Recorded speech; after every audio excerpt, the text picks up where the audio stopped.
Channel सागर भक्तिमाला में आपका स्वागत है। आज हम करवा चौथ के बारे में जानेंगे। हर साल कार्तिक माह के कृष्ण पक्ष की चतुर्थी को करवा चौथ का व्रत रखा जाता है। इस दिन विवाहित महिलाएं पति की लंबी उम्र के लिए निर्जला व्रत रखती हैं और सुखी वैवाहिक जीवन की कामना करती हैं। करवा चौथ में सुहागनें पूरे दिन भूखी प्यासी रहकर उपवास रखती हैं और रात को चंद्रोदय के समय चंद्रमा को अर्घ्य देकर कुछ खाती हैं और व्रत खोलती हैं। तो आइए जानते हैं कि इस बार करवा चौथ किस दिन पड़ रहा है और चंद्रोदय का समय क्या रहने वाला है। हिंदू पंचांग के अनुसार चतुर्थी तिथि 9 अक्टूबर को रात 10:54 पर प्रारंभ होगी और 10 अक्टूबर को शाम 7:38 पर चतुर्थी तिथि का समापन होगा। उदया तिथि में करवा चौथ व्रत 10 अक्टूबर को रखा जाएगा। करवा चौथ पूजन का मुहूर्त शाम 5:57 से शाम 7:11 तक रहेगा। पूजन की कुल अवधि 1 घंटा 14 मिनट रहेगी। इस बार करवा चौथ का चांद 8:13 पर निकलेगा।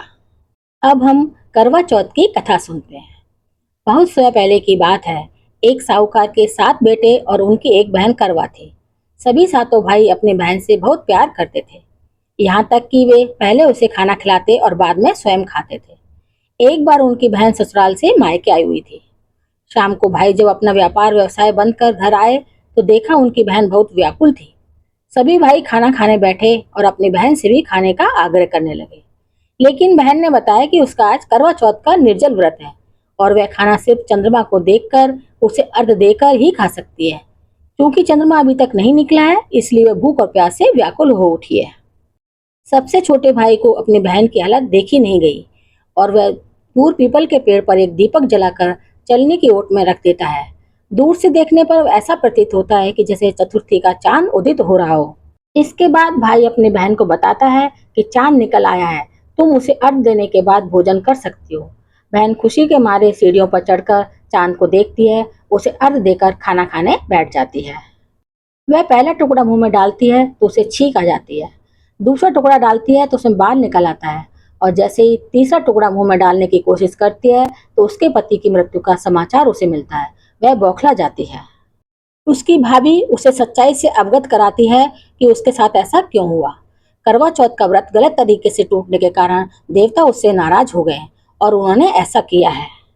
सच्चाई जानने के बाद करवा निश्चय करती है कि वह अपने पति का अंतिम संस्कार नहीं होने देगी और अपने सतीत्व से उन्हें पुनर्जीवन दिलाकर रहेगी। वह पूरे 1 साल तक अपने पति के शव के पास बैठी रहती है, उसकी देखभाल करती है। उसके ऊपर उगने वाली सुई नुमा घास को वह एकत्रित करती जाती है। 1 साल बाद फिर करवा चौथ का दिन आता है। उसकी सभी भाभियां करवा चौथ का व्रत रखती हैं। जब भाभियां उससे आशीर्वाद लेने आती हैं तो वह प्रत्येक भाभी से यम सुई ले लो, पिया सुई दे दो, मुझे भी अपनी जैसी सुहागिन बना दो, ऐसा आग्रह करती है।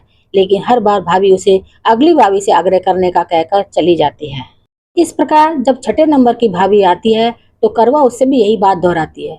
यह भाभी उसे बताती है कि चूंकि सबसे छोटे भाई की वजह से उसका व्रत टूटा था, अतः उसकी पत्नी में ही शक्ति है कि वह तुम्हारे पति को दोबारा जीवित कर सकती है।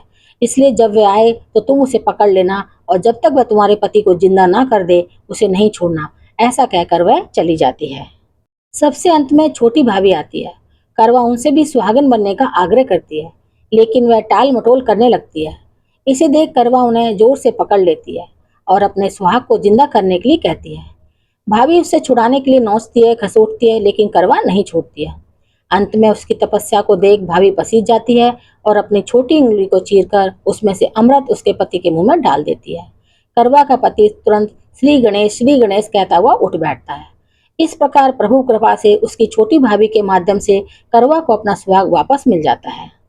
हे श्री गणेश, माँ गौरी, जिस प्रकार करवा को चिर सुहागन का वरदान आपसे मिला है, वैसा ही सब सुहागनों को मिले, कहने वाले को मिले, सुनने वाले को मिले।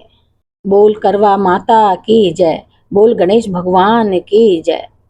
तो ये है करवा चौथ व्रत कथा और उसके बारे में पूरी जानकारी। मेरी जानकारी अगर पसंद आई हो तो मेरे चैनल को सब्सक्राइब, शेयर और लाइक जरूर करें। धन्यवाद।